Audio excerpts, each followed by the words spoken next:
өнөөдөр бол одоо босруулалтын үнэлгээний төвөөс авсан ээшийн шалгалтын хариу бол өнөөдөр 7 сарын 1-ний өдөр бол өнөөдөр гарч байгаа. Тэгэхээр бид нар урд нь бас та бүхэн мэдж байгаа одоо хэвлэлийн багварлал хийхдээ бол ээшийн материал задарсан хэсэг асуудлаар бол нэлээд мэдээллүүдийг бол олон нийтэд өгсөн байгаа. За энэний хүрээнд бол одоо цагдаагийн байгууллага, тагнуулын байгууллага бол холбогдох шалгалтууд бол хийсэн.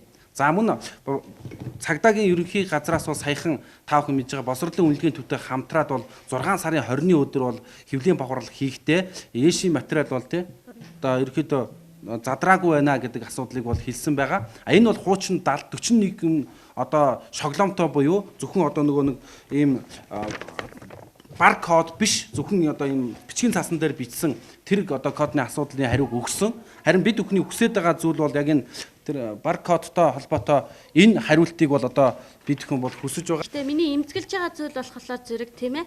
Энэ баркодын хэргийг чинь цагдаагийн газар дээр шалгаад шалгах төвшин дээр явж байхад шалгалт ямарч одоо зөрчилдөөнгүй явсан гэдгийн мэдээллийг яахлаараа тэгэж өгдөм бэ?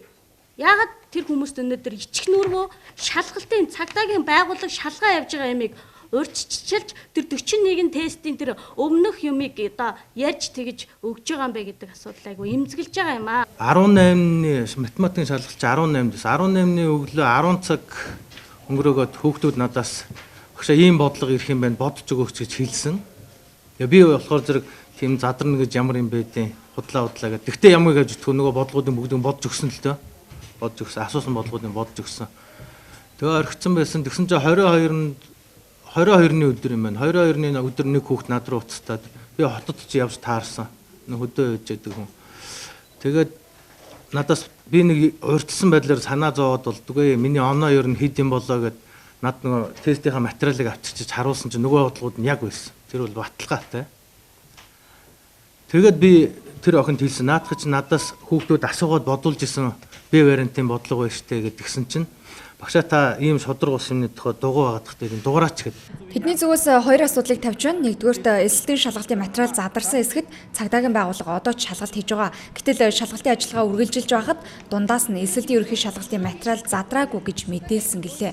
Тэгвэл энэ талаар цагдаагийн ерөнхий газрын хэвлэл мэдээллийн төвийн ажилтан Лавг сүрнээс тодруулахад энэ хэргийг Баянгол дүүргийн цагдаагийн 1-р эхлэлтээс шалгаж байгаа. Худалдаалсан гих материал нь хуурамч гэдэг нь урьдчилсан байдлаар тогтоогдсон, урьдчилсан байдлаар батлагдсан мэдээллийг олон нийтэд өгсөн гэлээ. Харин эцэг эхчүүд болоод багш нарын төлөөллийн тавьж байгаа хоёр дахь асуудал нь худалдсан гэдэг материал нь баркод бүхий цаасыг ярьсан. Гэтэл баркодоос өөрөөр 41 асуулттай шоглоомны талаар цагдаагийн байгууллагаас тайлбарлаж мэдээлсэн гэлээ. За урд нь бол цагдаагийн ерөнхий газраас босруулалтын үнэлгээний төвөөс хэвлэлийн багварлалсан та бүхэн санаж байгаа. Тэн дээр бол 41 асуултаа шоглоом буюу өөр юмны тухай ярьсан байгаа.